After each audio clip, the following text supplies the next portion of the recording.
이제부터는 우리가 지금 주제로 다루고 있는 놀이와 두뇌 발달, 또 미디어, 이 삼각관계에 대한 내용들을 좀 살펴보려고 해요. 한번 같이 읽어볼까요? 움직임, 시작. 움직임, 고차원적 두뇌의 기능. 인간의 두뇌는 움직임을 통해 발달되도록 설계되어 있다. 그 뇌과학자들이 뇌를 연구하면서 발견한 사실은 인간의 뇌는 뇌 자체로 움직이는 것이 아니라 움직임을 통해서 뇌가 활동하도록 그렇게 되어 있다는 걸 알게 된 거예요. 그러니까 베르베르라는 프랑스 소설가가 뇌라는 소설을 썼는데 그건 과학적으로 맞지 않는 얘기라는 거예요. 뇌는 뇌 자체로 존재할 수 없도록 되어 있다는 거죠. 이것을 원시적으로 처음 발견한 사람이 와일드 펜필드라는 의사예요. 이 의사는 신경과 의사인데 왜 아이들 경련 같은 거 하면은 경기 하면은 뇌 절제 수술하죠. 그 뇌 절제 수술을 해주는 대표적인 의사예요. 그 학회 회장이고 한데 이 사람은 뇌를 많이 수술하니까 뇌를 많이 이제 만지게 된 거죠. 뇌를 만지면서 깨달은 것은 뇌를 여기를 자극 주면 손이 움직이고 여기를 자극 주면 발이 움직이고 이런 걸 알게 된 거예요. 그래서 우리 뇌에 있는 감각과 운동 감각들이 신체 일부로 다 연결되어 있다는 걸 알게 된 거죠. 그래서 이분이 어느 날 나를 잡고 아주 뇌를 꼼꼼하게 찔러봤다는 거예요. 그랬더니 글쎄 우리 뇌의 30%는 양손 쪽으로 연결이 돼 있고 25%는 입과 혀로 연결돼 있고 15%는 양발로 연결돼 있더라는 거예요. 그러니까 우리 뇌의 운동 감각 영역들의 70%는 손과 입과 발로 연결되어 있는 거예요. 우리 몸의 단위 면적은 엉덩이가 제일 크지만 아무리 엉덩이를 쓴다고 해서 뇌가 자극되지는 않는다는 거예요. 어디를 써야 뇌가 자극된다고요? 손과 입과 발. 그래서 여러분 우리 아이들이 그러고 노는 거예요. 항상 입을 가만히 안 두고 있죠. 손 항상 움직이죠. 잠깐 딴 데 보고 있으면 발이 부지런해서 벌써 애가 사라지잖아요. 아랫집에서 올라오니까 뛰지 말라고 해도 애들은 뛰어. 그건 애들이 뛰는 게 아니라 발이 부지런한 거예요. 그것은 두뇌 자극과 두뇌에서 시냅스 모양을 만드는 구조와 연결되어 있는 거죠. 그러니까 여러분 우리 아이들에게 이런 말 하면 안 돼요. 그만 좀 놀고 여기 앉아가지고 학습지 풀어. 그만 좀 놀고 이것 빨리 영어 DVD 봐야 돼. 이런 거 절대로 하지 말란 얘기예요. 손과 입과 발을 움직임으로써 뇌가 발달되게 되어 있다는 거죠. 근데 아이들이 인형이나 장난감 꾸릴 때 보세요. 조용히 노나요? 계속 이걸 하죠. 손 계속 움직이고. 근데 스마트폰 볼 때는 어때요? 입 움직여 안 움직여요? 엄마가 스마트폰 뒤밀고 지금 요구하는 게 뭐예요? 어떻게 달라고? 조용히 하라고, 조용히 하라고.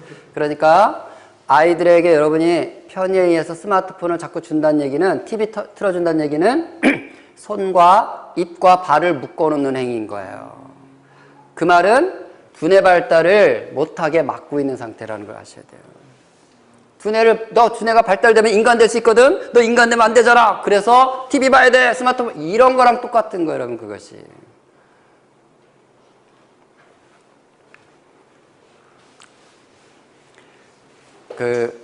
앞에 보니까 운동하시는 뇌 책 얘기도 써있긴 하던데, 영상으로 잠깐 한번 정리해 보겠습니다. 유모차에 앉아서도 요즘 이런 애들이 있어요. 유모차용 스마트폰 거치대가 다 팔릴 정도니까. 자, 이 아이 보세요. 이 비싼 자동차에 앉아서 저 스마트 기기가 없었다면 쟤 저기 앉아서 뭐 하고 있을까요? 이리 가라 저리 가라 별소리 나고 돌아다니고 있을 거예요. 근데 저 비싼 자동차를 장난감 삼아서 의자 삼아서 이러고 있는 거예요. 그러면 손과 입과 발이 움직이지 않는 저 기간 동안에 두뇌 발달에는 심각한 제한, 묶임이 생긴다는 걸 아셔야 돼요. 영국의 11세 청소년 5,000명을 대상으로 한 연구에 따르면 남학생은 운동시간이 17분 늘어날 때마다 또 여학생은 운동시간이 12분 늘어날 때마다 성적도 함께 올랐습니다. 1시간 이상 규칙적인 운동을 시킨 결과는 더 놀라웠죠. C등급을 받던 학생의 성적이 B등급으로 향상됐습니다. 게다가 이 실험에 참가한 11세 학생들의 학습 능력은 13세와 16세 수준과 맞먹을 정도로 높아졌습니다. 미국에서 이루어진 또 다른 연구도 운동을 포함한 신체 활동이 학습 능력을 높여준다고 발표했습니다. 만 7세에서 9세의 아동 221명에게 방과 후 1시간씩 또래 아이들과 신체 놀이와 운동을 하게 했습니다. 그리고 9개월 후에 운동을 하지 않았던 아이들과 집중력과 인지 능력을 비교해봤죠. 그 결과 매일 규칙적으로 1시간씩 몸을 움직인 아이들의 인지 능력 점수가 2배 이상이나 높았습니다. 아니, 운동이 어떻게 학습 능력과 인지 능력을 이렇게까지 높여주는 걸까요? 그 이유를 처음으로 입증한 연구가 발표됐습니다. 연구진들은 운동이 학습 능력을 높이는 증거를 뇌의 백질이라고 불리는 부분에서 찾아냈습니다. 우리의 뇌는 생각하는 기능을 담당하는 회백질과 흡액질 사이를 연결하는 신경섬유인 백질로 이루어져 있죠. 정보를 전달하는 통로 역할을 하는 백질이 많을수록 두뇌 조직 간의 연결이 긴밀해지고 주의력과 집중력 그리고 창의력이 높아집니다. 놀라운 건 신체 활동을 많이 한 아이들은 백질이 많았으며 또 운동을 많이 할수록 이 백질의 양도 늘어난다는 겁니다.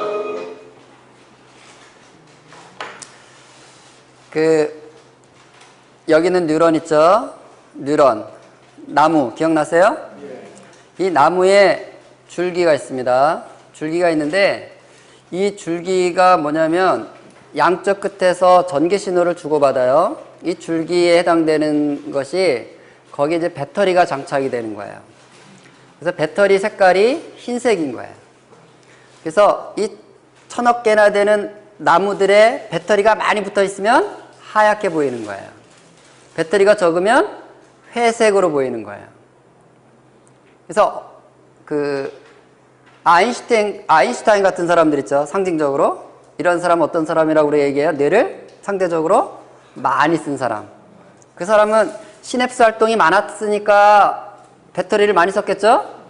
그래서 그 사람은 백질이 보통 사람보다 훨씬 많은 거예요. 근데 어떤 사람들 보면 왜, 저 사람은 뇌를 집에다 두고 다니나? 이런 사람들 있잖아요. 머리를 통 안 쓰는 사람. 가까이도 있죠? 여러분 집에. 이런 사람들의 뇌를 해부해보면 백질이 되게 얇은 거예요. 어른들의 뇌는 상대적으로 백질이 되게 두꺼워요. 근데 아이들이 죽어서 뇌를 해부해보면 백질이 얇아요. 우리 아이들한테 맨날 하는 말이 뭐야? 너 도대체 생각이 쌉싸 맨날 그러잖아. 생각 없거든. 백질이, 그게 백질이에요. 무슨 말인지 아시겠죠? 왜냐면 전기 신호를 주고받는 게 시냅스가 전기 신호라고 했으니까 신호가 왔다 갔다 하려면은 배터리가 있어야 될 거 아니에요, 여러분. 그 배터리가 도파민과 같은 53종류의 그런 신경 전달 물질들이 있는데 그걸 만들어내는 것이 수초화라고 그래서 그게 백질이거든요. 운동을 했더니 뭐가 많아졌다고요? 백질이 많아진다는 거예요. 그 말은 움직임 자체가 뇌를 움직이게 하는 도구다라는 걸 보여주는 것입니다. 그러니까 아이 자꾸 7살, 5살도 안 된 애들 학습지 하겠다고 앉혀놓는 건요. 이 도파민 시스템을 완전히 엉망으로 만드는 거예요. 그래서 아이들은 안전하게 남에게 피해를 주지 않는 범위 안에서 계속 쫑알거리면서 만지면서 놀이하도록 도와주는 것은 두뇌 발달을 균형 있게 만들어가는데 정말 중요한 것입니다.